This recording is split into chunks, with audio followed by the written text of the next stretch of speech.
నాలో గొప్ప దేవుడు ఉన్నారు, గొప్ప పరిశుద్ధాత్మ దేవుడు ఉన్నారు. దేవుడు నన్ను గొప్పగా అభిషేకించారు. దేవుడు నన్ను ఆత్మసంబంధ ఆశీర్వాదాలతో నన్ను నింపాం. పరిశుద్ధాత్మ ఫలం వరాలతో దేవుడు నన్ను నింపామని గ్రహించుకొని మన దేవుడు స్తుతించినప్పుడు ఆనందించినప్పుడు అది చూసుకొని ప్రియులారు పరిగెత్తుకొని వస్తాయి.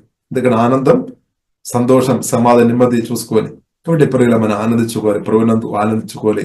ఎల్లప్పుడూ దుఃఖంతో ఉన్న ముఖం చూపవద్దన్నమాట. స్తోత్రం, హల్లెలూయా. మనం ప్రార్థన చేస్తున్న కొలది, ప్రార్థన చేసుకోలేదు ఆత్మలోని ఆనందం బయటకు రిలీజ్ ఉన్నాక. కాబట్టి మనం సంతోషంతో ఉండాలి అనమాట. దేవునికి స్తోత్రం. మన ఆనందించాల్సిన వారు, మన ఆనందం యేసే అనమాట. పరిశుద్ధాత్మ దేవుడు, తండ్రి కుమారు పరిశుద్ధాత్మ త్రియేక దేవుడు అనమాట. హల్లెలూయా. కాబట్టి ఇంకా దేనికంటే గొప్పది లేదు ప్రియులారా. కాబట్టి ప్రియులారా మనం ఆనందించాలి. ఒకవేళ దేనికంటే గొప్పది ఉంది అంటే అది అబద్ధం అనమాట.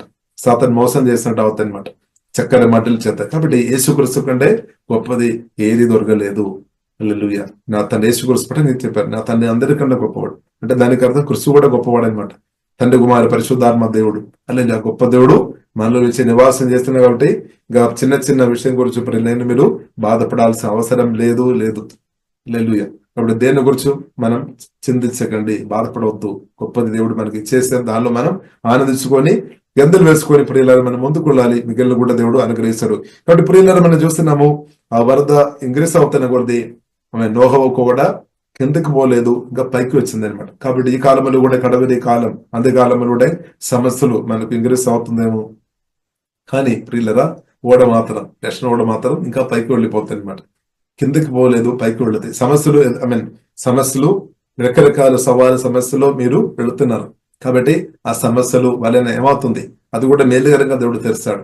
ఇంకా కూడా మీరు ప్రార్థనలు, ఇంకా కూడా ప్రార్థన, ఆరాధన, సుధులు ఇంకా కూడా మీరు ఎదిగినట్టు ప్రార్థన ఇంకా లోతైన అనుభవంలోనికి పరిశుద్ధాత్మ దేవుడు నడిపిస్తాడు. హల్లెలూయా. ఇప్పుడున్న సమస్యలు మనం కిందకి వెళ్ళడానికి కాదు, ఇప్పుడున్న సమస్యలు మనం ఇంకా పైకి ఆత్మీయంగా ఇంకా పరిశుద్ధలో క్షమించే విషయంలో డివైన్ క్యారెక్టర్, డివైన్ న్యాచురల్, దేవుని గుణంలో, దేవుని యొక్క శక్తులు ఇంకా ఇంక్రీస్ అవడానికి అనమాట. ఇప్పుడు చాలా సమస్యలు ఉంది కదా మీ చుట్టూ. ఆ సమస్యలు దేవుడు దేని కొరకు అనుమతించామని సత్యం పరిగణాలు మనం అర్థం చేసుకోవాలి. నువ్వు కిందకి వెళ్ళడానికి కాదు, ఇంకా పైకి వెళ్ళడానికి అనమాట.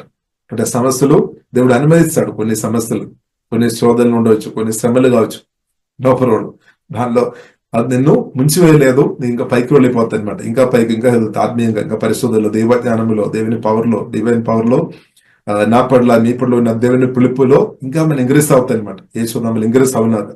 హల్లెలూయా. కాబట్టి ఇప్పుడు ఇలారా మనం ఇంగ్రీస్ అవ్వాలన్నమాట. ఇప్పుడున్న సమస్యలు వేసుకొని మనం బాధపడవద్దు, దుఃఖం నిరాశతో ఉండవద్దు, ప్రభువులో ఆధారపడి. ఇప్పుడు ఇలా మనం చూస్తుంటే నోహ ఓడలో